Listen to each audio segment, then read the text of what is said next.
त्यांना वारंवार संधी देऊन त्यांनी ई-KYC केलं नाही। 1,65,00,000 बहिणींनी ई-KYC केलं, त्यामुळे त्या पात्र ठरल्या, त्यांना रेग्युलर कुठलाही खंड न पडता पैसे मिळतात। काहींनी ई-KYC केलं नाही। अनेक लाखो बहिणींचं त्या ठिकाणी असं लक्षात आलं की इन्कम टॅक्स पेई परिवार आहे, आपल्या याच्यात इन्कम टॅक्स पेई चालत नाही। लाडक्या बहिणी ज्या अपात्र ठरणार आहे साहेब, या संदर्भात यापूर्वीही क्लॅरिफिकेशन आलं आहे। रोज तीच बातमी काही लोक देतात, पुन्हा त्याच चर्चा करतात। पुन्हा एकदा सांगतो, त्याचे नियम आणि निकष होते, त्याची तपासणी CAG करतं। एकही पैसा नियम आणि निकषाच्या बाहेर जाऊन देता येत नाही।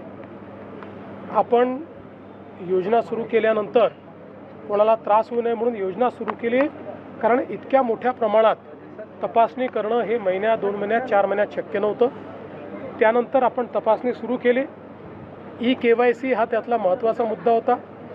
ज्या लोकांच्या लक्षात आलं की आम्ही नियमाच्या बाहेर त्या ठिकाणी लाभ घेतलेला आहे, त्यांना वारंवार संधी देऊन त्यांनी ई-KYC केलं नाही।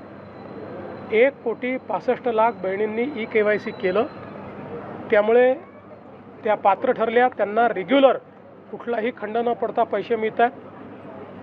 काहींनी ई-KYC केलं नाही।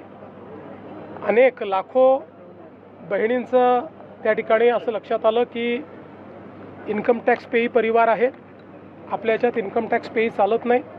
कारण ही योजना ज्या बहिणींना मदतीची गरज आहे, आधाराची गरज आहे, किंवा ज्यांना स्वतःच्या पायावर उभं राहायचं आहे त्यांच्याकरता आहे। त्यामुळे त्याही जे काही लाभार्थी होत्या त्यांना आपण त्या ठिकाणी वगळलं। काही आपल्याला कल्पना आहे पुरुष लाभार्थी होते, त्या पुरुष लाभार्थ्यांवर तर आपण कारवाईच करतोय, त्यांच्याकडनं वसुली देखील आपण करतोय।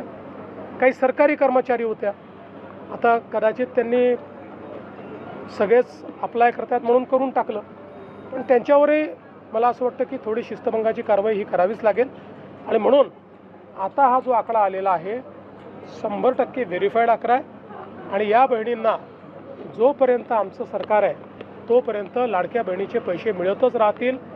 आता हे जे काँग्रेसचे आणि इतर लोक बोलत आहेत, हे तेच लोक आहेत की ज्या लोकांनी लाडक्या बहिणीच्या विरुद्ध कोर्टामध्ये केस केली, हायकोर्टात गेले, रोज शिव्या दिल्या, ही योजना बंद करा म्हणून सांगितलं, आणि आता तेच हिंदीमध्ये मगरमच्छ के आंसू म्हणतायत, तसे मगरमच्छ के आंसू आता हे यांच्या डोळ्यातनं वाहून राहिले।